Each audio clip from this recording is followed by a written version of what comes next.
Hi, I'm Kelly Forshaw-Smith, Head Medical Trainer for the Finishing Touches Group and also Director and Technician of Medicos London. And today we are welcoming Paul Clark. And today Paul's subject is going to be the past, the present and the future, all of which he is part of.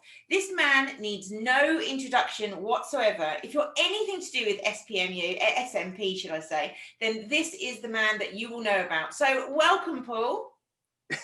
Thank you for having me. Very welcome, always a pleasure. So first of all, tell us a little bit about the past of SMP and how you came to be in it. Okay, first of all, thank you for that lovely introduction. I should have you follow me around in the next conference. I'm a super fan. It's all good. For my journey started in 2010. I was doing a tattoo apprenticeship at a really amazing tattoo parlor in Birmingham. The tattoo apprenticeship didn't pay, so I had to get a job, and I was working at Starbucks, which I wasn't a fan of at all. And I was there for a bit, and I just started noticing this guy coming in every now and again. We have a lot of good banter, good conversation. He was a white guy with a very defined hairline, what seemed to be a dense appearance of hair density at the time. And one day he just clocked my tattoos. It was a hot day. You weren't allowed to have your tattoos on show in Starbucks, but I thought, screw it, I'm going to do it today. And he saw my tattoos, and then we started talking about tattoos, and he was like, oh, when you got a second, I want to have a conversation with you. So there's me thinking, right, I need to talk to this guy straight away, assuming that it's just going to be a tattoo design or something like that, because I did that a lot at Starbucks.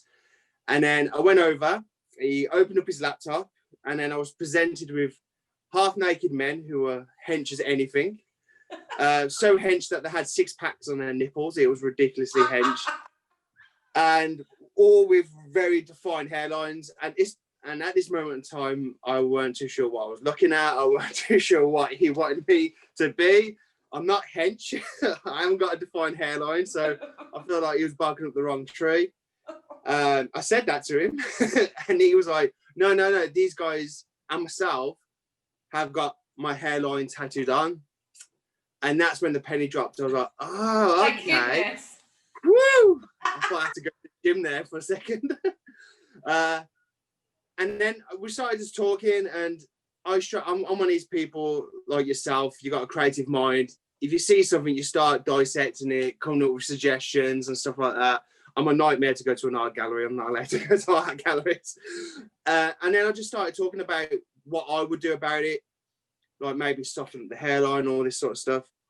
And that is what he wanted. He wanted someone to bounce off with and talk about how they could push the technique forward. So he invited me into the clinic, went to the clinic, started talking to people. And that's when very quickly I realized how important this treatment was to people. I spoke to one guy who's done everything, like hair systems, scalp reductions, you name it, hair transplants. And he said, if this doesn't work, I'm going to kill myself. Jeez. So it was a really heavy conversation. And as I started talking more and more to him and other people, that's when my gut dropped. And I was like, I got really excited. Started feeling really excited about more of my tattoo apprenticeship. And something just connected in my head. And I always say this to this day. It's the time when I realized that the art world can help the medical world. And I absolutely love that, especially growing up in school and stuff like that, doing art. I remember teachers saying to me that the art world will never get you anywhere. Yeah, I remember that. So it's kind of like a bit of an applause to them as well, a little bit. So it was amazing to think that maybe art could help people's lives.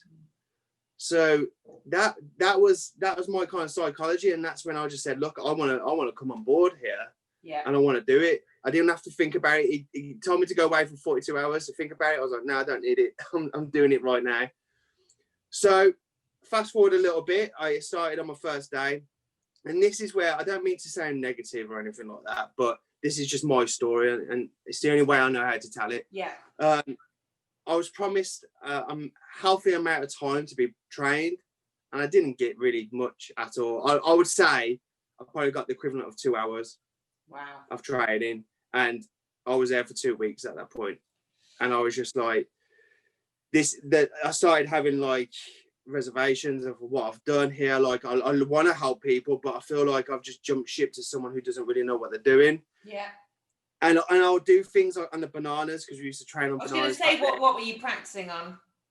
Bananas mainly, pen to paper work, and it'll be like, do that, and I'll see you in about 6 hours time. So I could have done anything at that time. So I would say it was in my second week when I was like, you know what, I've got a good understanding. I was doing like shadow work. I was holding the part, watching people do treatments, and all in my head, like not to mean sound negative, but something didn't felt right when I was watching it.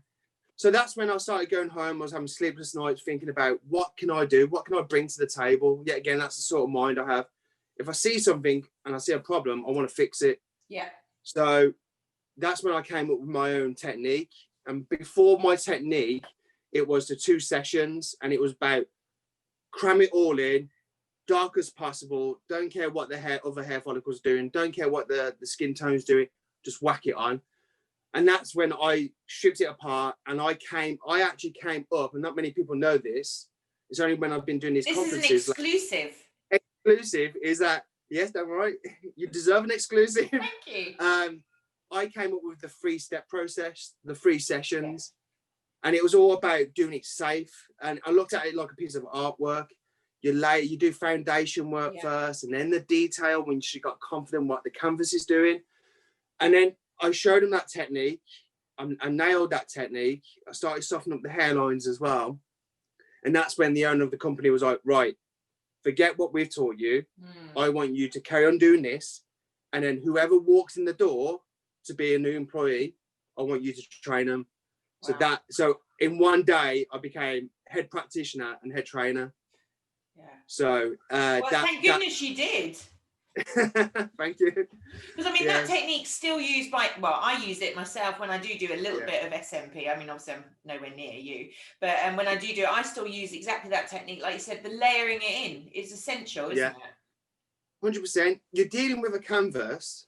What's not going to give you a nice, easy ride at all. I would say probably 2 scalps out of 10, you'd get a really nice journey. Yeah. Everything else you've got to be ready for. And that was my logic. Strip it back and just take your time with it, because you never know what's going to happen. And we always use this term. I've used this term for the whole of my life. My colleagues will use this term as well. Less is more. Less is more all the time. Unless it's chocolate. Unless it's chocolate or alcohol and gin. No, 100%. You've got to see what it looks like when it heals. And then from there, and then different areas are going to look different. It's the same thing when I do the body, totally different from one area to another. So you just need to wait and see and then layer it in. No, definitely. So that was, when was that? 2000, when did you say you started? 2010. So I've been in the industry for 10 years. And going back a little bit, so when I was offered this job, well, after when I saw it in Starbucks from the guy, I went home, and I kid you not, I spent 3 hours on the internet, right, on Google, going for all the pages. Like, you'd never do that. You go on first 2 pages. I went up to page 25 or something ridiculous. And I did it for pretty much all the main countries: Spain, America, Italy, France, UK, looking for head tattooing, hair tattooing. I couldn't find anything at all. Yeah. And people to this day are telling me that technically I am the first most experienced practitioner in the world, which is crazy, because I come from Birmingham. Do you know what I mean? You expect that like to be California, Hollywood, or something like that. No, it's sunny Birmingham, or grey Birmingham at the moment. Oh, so when you started all of this, so you said you're located in like the Birmingham area, and so you did this. How long were you a technician for? At that company, I was there for 5 years. Wow. And then I met some amazing people on my journey who I'm close friends with now. So Simon, who I work with to this day, Danny Wynn, now I work with. He's based in Bramble Clinic, Manchester. I'm with Damon Ashcroft, based in Bristol for Bramble Clinic. Yeah. Like, them guys I absolutely love. But I met Matt Ilulo. Sorry, Matt, for that pronunciation. He always tells me off. Matt Joseph. I met John Giroux, Magic Mike. He's like he's like a brother to me, like Simon. Who else? I've got a terrible memory, to be honest. Who else? Aldemar I met as well. Aldemar used to work with me at Starbucks at the time. Oh, really? Yeah, Jack Sharp I've met. Lara. Of course, Daz. Daz is an amazing practitioner. He's got such great ethics. I've just met so many amazing people along my way who are still close friends to this day. So even though it's a nice industry, isn't it? Everyone gets on pretty darn well. I will say, actually, I found that comment. It never used to be, because it was a race because it was a new technique. No one wanted to share anything because you had to get to the top. And it was kind of like that with some employees what I was working with. They never really wanted to, even though they were struggling, I was offering help. They didn't want help. Yeah. And I understand that. You got to pave your own way. But I would say from the start of Damien Porter doing Meeting of Minds, I think, and creating these Facebook groups as well. The forums. Yeah, forums. We've all started chatting and realising, actually, like, there's no need to be a little bit defensive or stop copying my homework and all that sort of stuff. You know, we can all actually sit down and have a good conversation.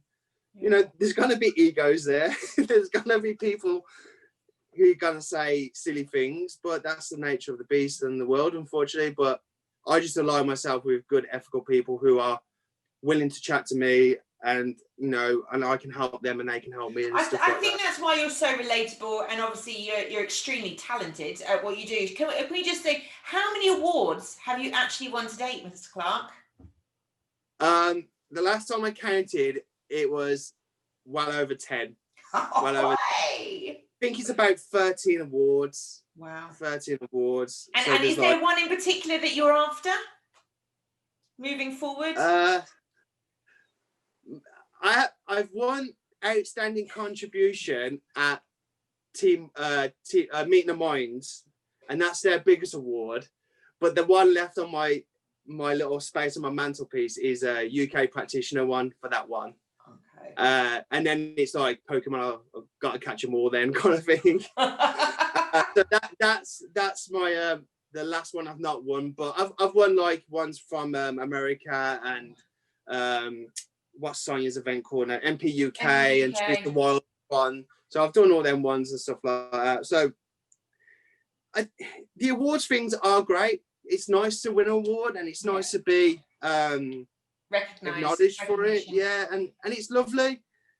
Lovely. It's lovely, it is. It is really nice. But I always say, to be honest, because I'm one of these guys, and you probably know this as well at these award ceremonies, I don't like to potentially look arrogant or big-headed. I really keep it low key. I keep it humble, which I am. Yeah. So when I win these awards, it's not bragging rights. It's just for me. I say to my clients, it's not for me for bragging rights. It's for my clients to feel safe that they're in good hands. Yeah. Look at your beautiful wall behind you. Do you know what I mean? It's like anybody sees that, I'm gonna feel comfortable with that person. So I think it's great to win awards. It's great to be acknowledged, but I think it's really nice for clients as well to see. I mean, I think these conferences are well worth it, I think, anyway, because also, remember, you demonstrate, as do I, but in the medical, but you demonstrate, it's for someone can go along who might not have the chance to watch you work. I mean, I've watched you work, and literally I stand over there, I'm like, I'm in awe. This is absolutely amazing. I mean, the speed and the accuracy that you have is just incredible. Thank you. I love demonstrating at these events. Not a big fan at talking at events. Yeah, Meeting of Minds, bless Susie, came running up on the stage with my gin and tonic for me. A little bit tongue-tied, bless her. So I'm not more of a talker, I'm more of a shower. Yeah. And sounds like another catchphrase. But I love getting down and gritty and showing people what I'm doing, and I talk that way rather than just having all eyes. That's honestly what I think why everyone loves you, like in the industry, is 100% you're real. And that's what people want, that's what people relate to, that's what clients relate to, that's what other peers relate to. I think it's brilliant. I think it's great. You've got no ego whatsoever. You're just a joy to be around, Mr. Clark. Thank you. So Thank you then worked for this company for quite a while, and then you moved into, where did you go from there? So that was a really big step for us. I felt like my ethics didn't align with the company's new approach. Yet again, it makes me cringe, but I'm going to say I'm an artist. Yeah. I'm an artist at heart, and I don't like having restrictions with time. I don't like being pushed. I like freedom of control, okay? And I don't want to, because someone said that I've got to do this, I've got to do it. No, I'm all about realism.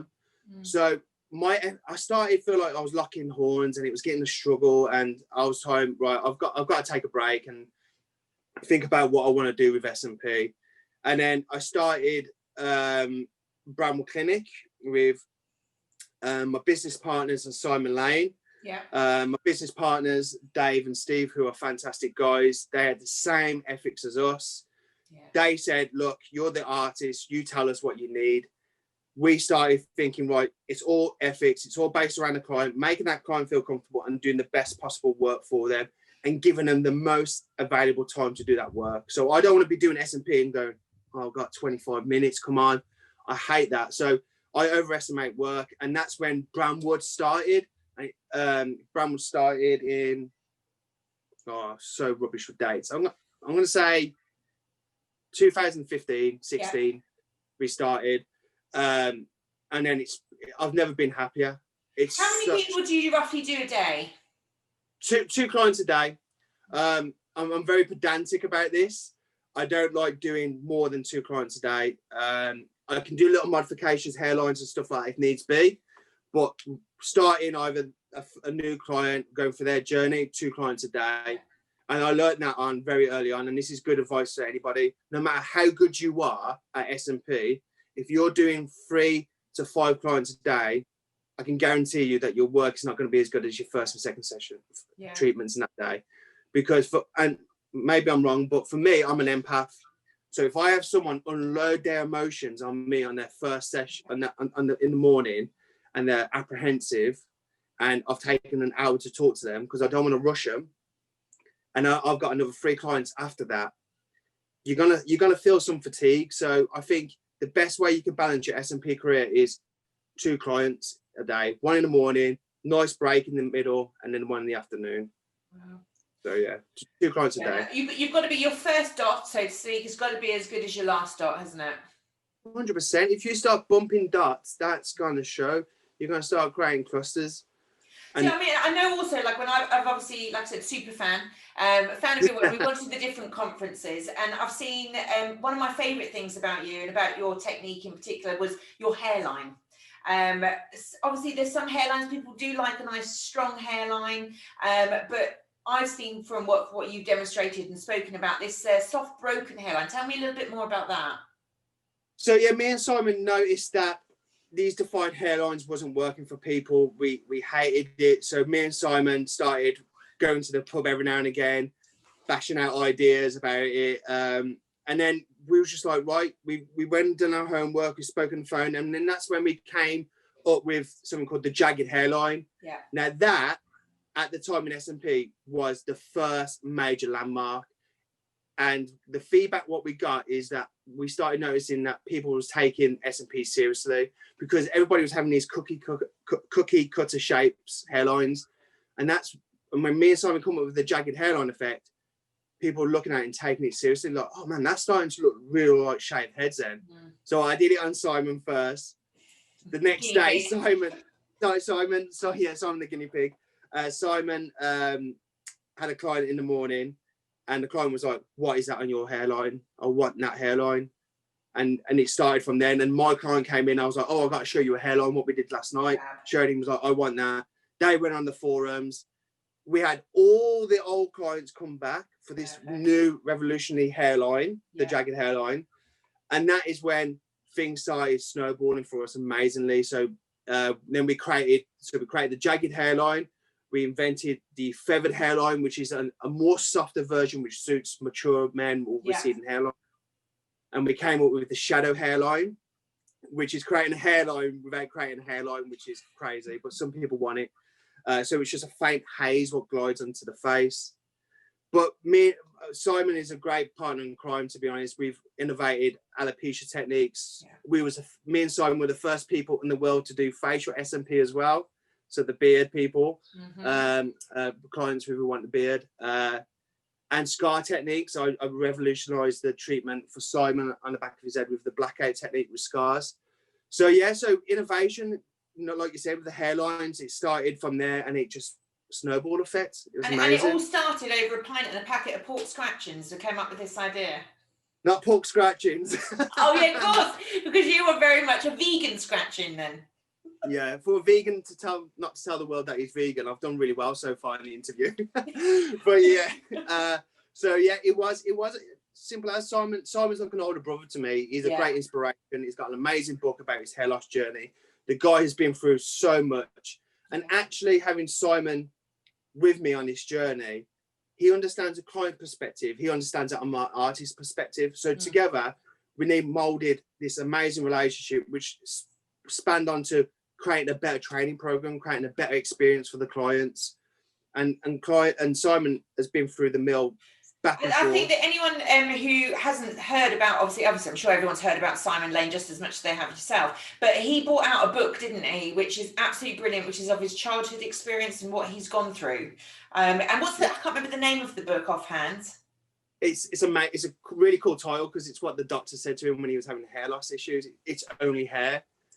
Yeah. But I've known Simon for a long time, and I read this book, and I got to know Simon a lot more. And the thing what was crazy, which I didn't understand, is the identity of hair. Like, I grew up being an emo kid, so the big fringe, dyeing black, all that sort of stuff.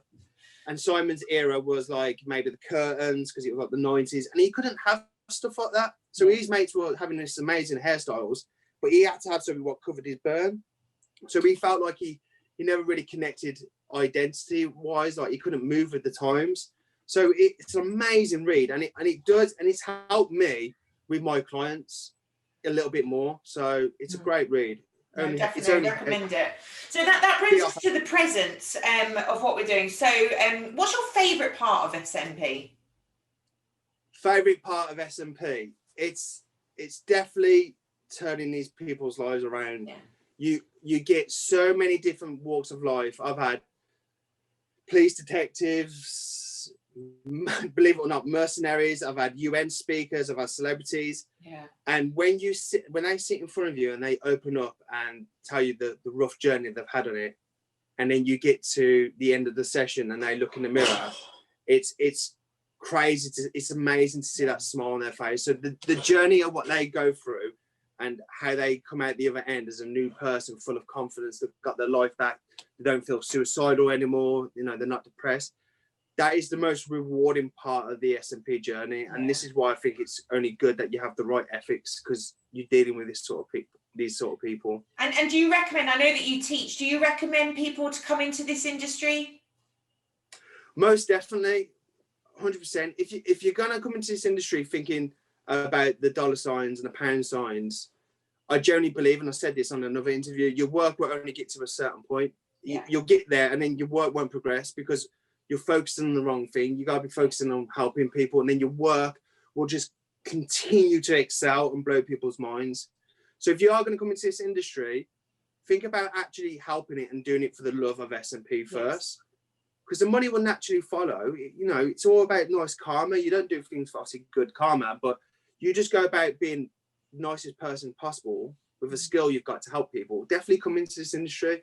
Yeah. So that's a little bit of a tip. Like, I generally think good ethics goes a long way in this industry. So it's an amazing industry to be in. It's probably the best time to come into this industry because there's so many good training programs and good artists willing to help new people at the moment. Yeah. So yeah. And I don't think that SMP's really reached that. I think it's coming, that bang, or bang, as you'd say, or banging. I don't think it's reached that highest point yet. What's your view on that? Well, yeah, that's another opinion of mine. The future of SMP is, technique-wise, I'm still looking at things. Me and Simon are still hashing it out and stuff like that. We're always looking at trying to innovate and stuff like that. But I think what's more on my mind is that this will sooner or later be on the lips of every person out there, to the point when Wayne Rooney had his hair transplant. Everybody knew what a hair transplant. You could go into the street and go, "Hey, Jim, do you know what a hair transplant is?" "Oh yeah, Wayne Rooney." Yeah. That's going to happen for the SMP world at some point. You know, I've been doing this for 10 years. I've been busy every single day of that time, and I still don't feel like we've had the bang yet. Yeah. So that's really, really exciting, really exciting. So it will come to the point when A-lister celebrity will have it, will tell the world that I've had it, and then everybody will be looking at the SMP world. Do you think it's a good idea that it's going to become, say, mainstream so that everyone knows about it? Like, you can kind of have a haircut, you can have SMP. Do you think that's a good thing, or do you think it will saturate the market and bring out some sharks and some good people as well? Well, in the SMP pool, there's a lot of sharks already, so you know what I mean. But it's like anything, isn't it? It's all about balance. Obviously, there's going to be negative for the clients because they don't want everybody to know that there's this treatment, because if it's on the lips of everybody, everybody's going to go, "Oh, you've had that done." Yeah.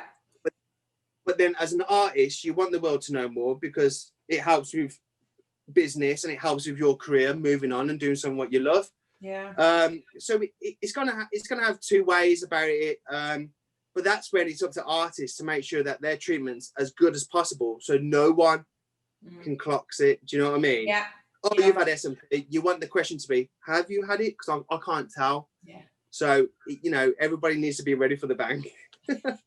Very good answer there. So that led us into a little bit into the future. So obviously with the whole COVID situation, you know, things are a little bit more tricky. I think people are doing more kind of Zoom consultations to a certain degree. Obviously with our industry, I know that you're very good, and obviously ourselves, but we've always had good PPE.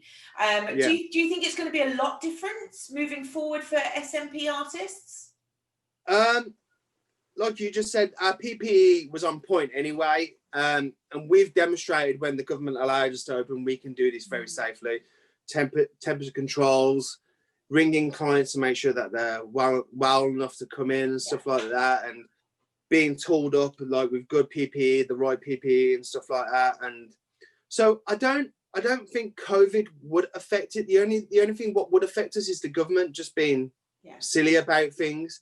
And it's just ironic that you could go to a pub where there's no PPE, but you can't go into an SMP clinic or a hair salon where everybody's got PPE. It's just ludicrous. Yeah, so I think as long as we all keep on demonstrating good PPE and leading the way with that, I think COVID will just bounce in one day. It will just go. And also, before I forget, obviously talking about our present and our future, congratulations on baby number 2. Thank you very much. Yeah, baby girl. Oh, that's gonna be lovely. You got one of each. One of each. Yeah. How wonderful. So apart from obviously having lots of a whole tribe of clerks and sitting under a sun lounger and eating scrumptious vegan food, is there anything more in the future with SMP or yourself, actually? Anything with yourself that you think you can develop further or see in your future? For myself, the dream is to still always be doing SMP to the point where cybernetics are taking over my body and I've got like an SMP metal hand or a robotic hand and stuff like that. So I always want to be doing SMP. The dream would be doing it 3 days a week, spending much time with the family. Yeah. But regarding just moving forward, like I said, me and Simon and the Bramble team, actually, all of us are always pushing for innovation, always looking to make the treatments look better. You know, we've got loads of new things coming out soon, so that's quite exciting. But I just want to carry on doing SMP and just helping people, and then I want to do more. You know, hopefully do some more demonstrations in the future, showing people how to do this the right way and the safest way. But I think I'll just keep on rolling by and just keep on doing what I'm doing, really, and just literally, maybe you can develop a new technique. You know, once you get the shakes when you're really old with your Zimmer frame, it can be like the vibration technique. Yeah, I'll work on it. Don't worry, I've got it all on my vision board. So yeah, we're always trying to innovate. To be honest, we really are. And you know, with all these new hand pieces and stuff like that at the moment, it's always good to try these new hand pieces. Okay, a couple of questions regarding that then. So you have to choose, it's like a quick fire round, but you have to choose 3 machines. What 3 machines would Paul Clark go for? Apollo, Bishop, and Cheyenne. Okay. I don't think you could go. I think the 2 best machines out there at the moment are definitely Apollo and by Micropigmentation and Bishop. I don't. That's all down to like how it feels for your own hand. I've worked with Bishop; it's fantastic. I do slightly lean towards Apollo because it fits in my hand nicely. But both of them, you can do fantastic work in. Both companies do amazing needles as well. So I would say that's my 2 top choices. A Cheyenne is good to start off with because it's cheap and you can get used to it. But I think you should just dive into Bishop or Apollo. Okay, next question. What about favourite needle size? This would blow people's minds. A 12 RL. A 12 3 RL, yeah. Okay. So that's 0.35. So it's a big needle. I've always worked with quite big needles. I'm very much light to the touch, but my impressions last for so many years. So so a lot of people are always shocked by that. I know people use 4, 6, 8, 10s, but me and Simon use 12. We find that they got a really fine point. We can match a hair follicle 100%, but it leaves in a very long impression. So I use 12s. I do. Okay, next question. Top 3 favourite inks. Well, this is going to sound really bad. I only use the one what we developed, which is Olivio. So I know Olivio, for me, it's so trusted. It's never let me down. I know why it's coming from it. I get some amazing feedback from other artists using it. But I know Follicule and 5 PM Shadow are quite good pigments as well. But I experiment them on my leg with the other ones, and they look good. If you saw my ankle, I'll show you at the next conference. You've seen it anyway. It's like all dotted up kind of thing, with like experimenting pigments and stuff. But Olivio for me, I would feel very uncomfortable using anything but Olivio, to be honest. Okay, next one. Favorite hairline? Jagged. Okay. Jagged. I love the jagged hairline. I think it's such a great look. It does look lovely. And women's densification, do you do lots of that? Yeah, we do actually. We when we opened Brownwood, we thought, right, we need to help women because we was getting a lot of inquiries. A lot of Indian ladies were coming for densification work, and then it's just spiraled on from there. We do like it. It's a different pace. You know, when you got like a nice head with no hair, you can keep your flow. But with SMP, with working with female hair, you find that you do a bit, then you got to separate the hair. And I actually quite like it. I think I almost prefer densification. Male and female obviously can both have densification. But I prefer it more so for myself. I don't know why, but it is quite fast paced. But I like the look of it. Maybe it's dealing with another fellow female, where I can see with the thinning side that they want to keep their hair if they can, and then just blend it and sort of blend it all in. It has such a good impact on some people. You have to be clued up, like you got to be clued up with your knowledge of SMP and colour theory to know what you can and can't treat with SMP. If you've got someone, let's just say a woman and male, light brown hair, pale skin tone, no matter what SMP black pigment you're working with, I wouldn't touch that person with it, because we know that SMP is a dark ashy grey tones, and it goes to kind of, depending on what skin tones, it goes darker also. But they're going to get, for a pale person, you're going to get a light ashy grey look. Now, that won't connect with brown hair. So you just got to pick and choose who really works with it. Or you just be really upfront with your client and say, look, this may fix the problem, but I can't guarantee that it's going to. It's definitely no. Sorry. What about using pigments like obviously not brown pigments, but pigments that are designed for SMP, which obviously won't go those bluey grey kind of tones? Yeah.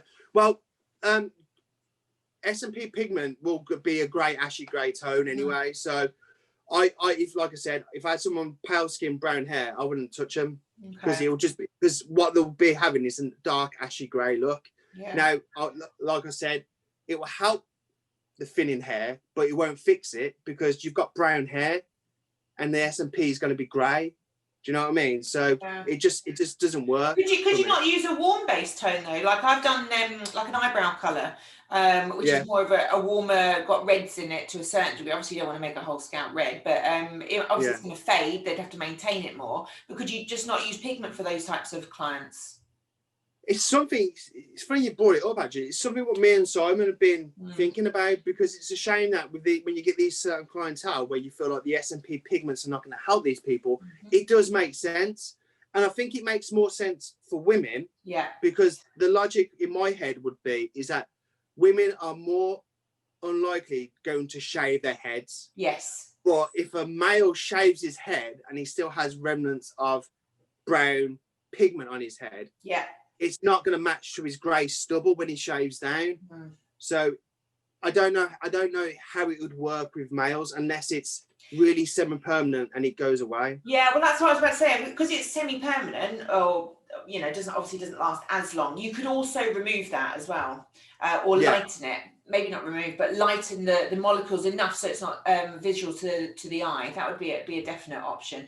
I mean, we've got a new range of the pigments, rather than inks, more of the pigment ranges. So perhaps we'll send you through it for you, and you can tell us what you think.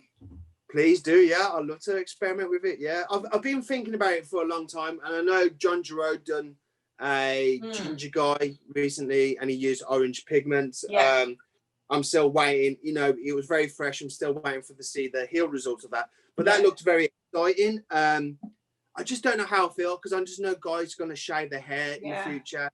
So it would have to be a pigment what can be manipulated when shaving down. Yeah. And it's all about being, again, I keep on saying it, good ethics. You tell this client that we're going to do this, but you're going to have to have this in the future. Yeah. At least they know then, rather than just not saying anything. Yeah. I also think, like what you're saying with stuff, these things take years to come up. Like the techniques for like my medical side, it's not I'm just saying, oh, I've done it once, that's great. You do it, and it's kind of, you see how it heals, and that process can take 1 year to 3 years, and then you letting it out onto the market, so to speak. And then that's what people don't realise is the time and the trials that it takes in between. And that, like, your patients aren't a guinea pig, so you obviously have to choose the areas, work out, use all your bananas up, use all your fake skin, or the fake the heads and so on that we practice on, and then from there work out what it's going to look like and how it's going to heal in different skin tones as well.